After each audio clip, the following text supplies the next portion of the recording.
श्री कृष्ण कहते हैं जो होता है अच्छे के लिए होता है। कभी कभी विपरीत परिस्थितियां हमारे वर्तमान स्थिति को अच्छा करने के लिए आते हैं। मन चंचल होता है, ये इधर उधर भागता है, किसी भी कार्य की एग्रता की दुश्मन होती है। लेकिन यह यदि व्यक्ति की बस में हो जाए तो इससे अच्छा कोई मित्र नहीं, इसलिए मन को एकाग्र करना जरूरी है। भगवान कहते हैं मेरे लिए न तो कोई घृणित है न ही कोई मित्र, बस जो मुझे भक्ति भाव से याद करता है मैं उनका हूँ। श्री कृष्ण कहते हैं मैं किसी का भाग्य नहीं लिखता, व्यक्ति जैसा कर्म करता है वैसा ही उसका भाग्य बनता है। यदि विद्यार्थी लगातार पढ़ाई करेंगे तो परीक्षा में सफल होंगे, इसलिए हर व्यक्ति का भाग्य तभी बदलेगा जब वो अपना कर्म करेगा। धर्म और संदेह से परे हैं। जब भगवान आपसे प्यार करते हैं तो आप हर चीज से प्यार करते हैं। श्री कृष्ण कहते हैं व्यक्ति को सदैव बुराई से बचना चाहिए।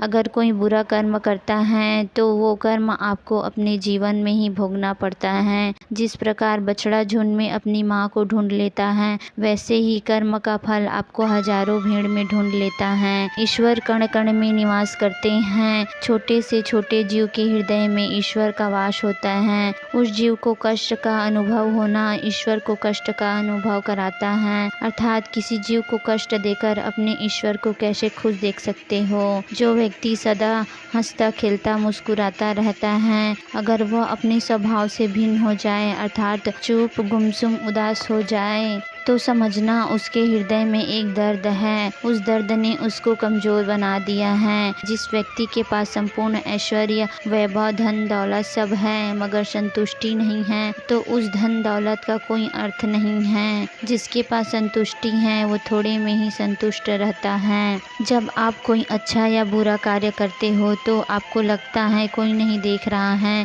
लेकिन आप ये क्यों भूल जाते हो जो कुछ भी कर रहे हो भगवान सब देख रहा है। भगवान की दृष्टि सदैव आप पर बनी हुई है, इसलिए ये न समझे आप अकेले हैं। भगवान सदैव आपके साथ होते हैं। सकारात्मक विचार से सफलता मिलती है, उसी प्रकार नकारात्मक विचार सफलता के मार्ग पर बाधा बनते हैं, क्योंकि हम जैसा सोचते हैं वैसा ही बन जाते हैं और अपने विचारों के अनुसार ही हमें सकारात्मक और नकारात्मक परिणाम मिलते हैं। इसलिए अपनी सोच को सकारात्मक रखें। मनुष्य ही एक ऐसा प्राणी है जो कर्म करता है, इसलिए कर्म करना प्रत्येक मनुष्य का धर्म है। धर्म करने वाला व्यक्ति ही कर्मवीर कहलाता है, इसलिए कर्म करते रहना चाहिए, बैठे रहने से बेहतर होता है। श्री कृष्ण कहते हैं अगर आपको याद नहीं कि गुच्छे की कौन सी चाबी ताले को खोल सकती है, फिर भी आप लगातार ताले को खोलने का प्रयास करते रहें, फिर भी वो ताला नहीं खुलता है। अधिकतर लोग ऐसी स्थिति में अपनी आशा खो बैठता है। उन्हें लगता है कि चाबी खो गई है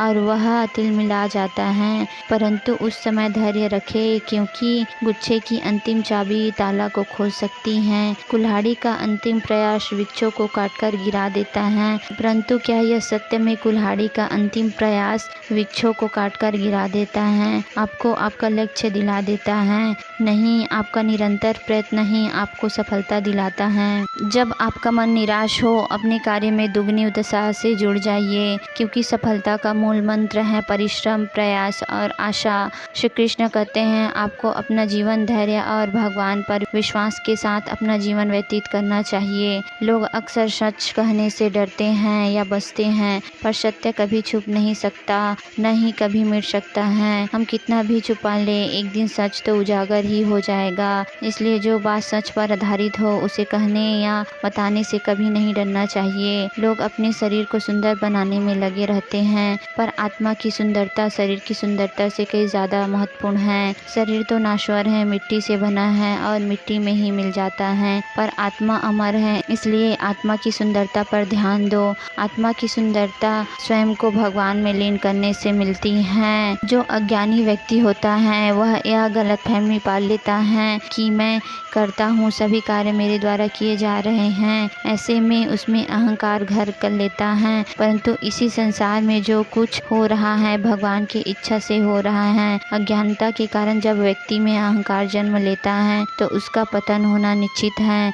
श्री कृष्ण कहते हैं मनुष्य का जीवन रथों के समान होता है। आज ग्रीष्म तो कल वर्षा, परसों शीत। थोड़े से संकट आए तो हम संयम खो बैठते हैं। अपने क्रोध में हम उनसे भी संबंध बिगाड़ लेते हैं जो हमारे अपने होते हैं। क्यों ऐसा ही होता है ना? हमें लगता है कि हमारे अपने हैं, फिर से मना लेंगे, परंतु स्मरण रखिए सदा ऐसा संभव नहीं होता है। सागर की उछलती लहरों को तट सहता है और यदि तट ही टूट जाए तो बाढ़ आ जाती है। हमारे संबंध दूध की भांति होती हैं। दूध तपकर उबल सकता है परंतु उसमें खटास आ जाए तो फट भी सकती हैं, और फटे दूध को कितना भी मत लो उसमें मातम नहीं निकलेगा। इसलिए अपने संबंधों को संभाल कर निभाना चाहिए। श्री कृष्ण कहते हैं जो व्यक्ति अहंकार से भारी हो जाता है, जिसमें अभिमान भर जाता है, वो उस पत्थर की भांति हो जाता है जो भारी होने के बावजूद भी नदी की धारा में डूबकर अपना अस्तित्व खो देता है। यदि किसी लक्ष्य की सफलता में लंबा समय लग रहा है तो हो सकता है आपकी सोच से भी ज्यादा मिले। अपने कर्म पर अडिग रहिए और विश्वास रखिए उस ईश्वर पर जो आपकी कर्म की परीक्षा ले रहा है। जो लोग जीवन को भूत और अतीत के भरोसे छोड़ देते हैं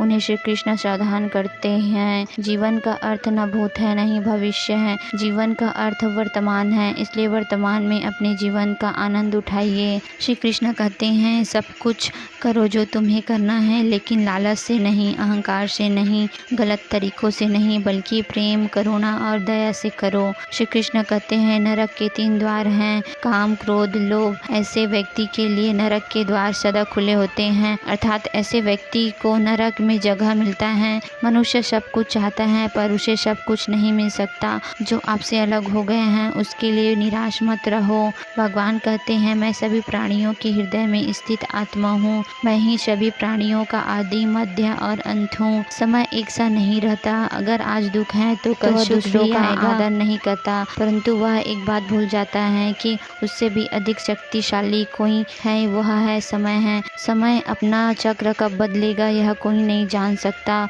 कोयला भी समय के साथ हीरे में परिवर्तित हो जाता है। इसलिए जीवन में कभी भी किसी का मजाक नहीं उड़ाना चाहिए। श्री कृष्ण कहते हैं निस्वार्थ कर्म को अपने जीवन में अपनाइए। सुख के बाद दुख का आना स्वाभाविक है। श्री कृष्ण कहते हैं मनुष्य विचित्र प्राणी हैं, अपने से नीचे स्तर के लोगों को हीन दृष्टि से देखता है, उनका उपहास उड़ाता है, उनसे बार बार कहता है तुम्हारा कुछ नहीं हो सकता, तुम भविष्य में कुछ नहीं कर पाओगे। जब मनुष्य के पास धन संपत्ति, मान सम्मान होता है, जो विधाता के लेख में होता है उसी का फल हमें मिलता है। विधि के विधान को स्वयं ईश्वर भी नहीं टाल सकता।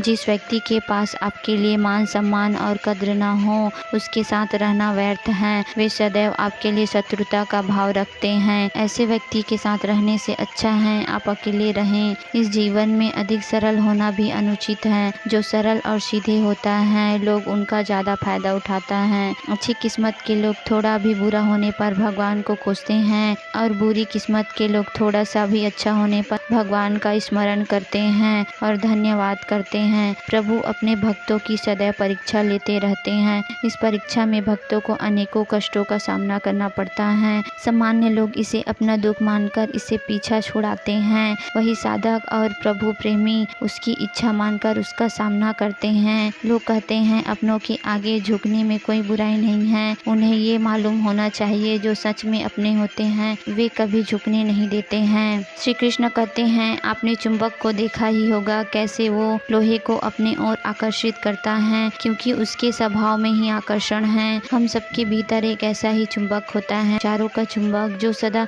अपने जैसे विचारों को आकर्षित करता है। हम जो कुछ बोलते हैं वही करते हैं, उसी प्रकार हम जैसा सोचते हैं वैसा ही पाते हैं। साधु ईश्वर का नाम जपता है तो उसे ईश्वर मिल जाता है। फल हमारी सोच पर ही निर्भर करता है, इसलिए हमेशा सकारात्मक सोचिए। अगर आपको यह वीडियो अच्छा लगा तो हमारे चैनल को लाइक एंड सब्सक्राइब जरूर करिएगा।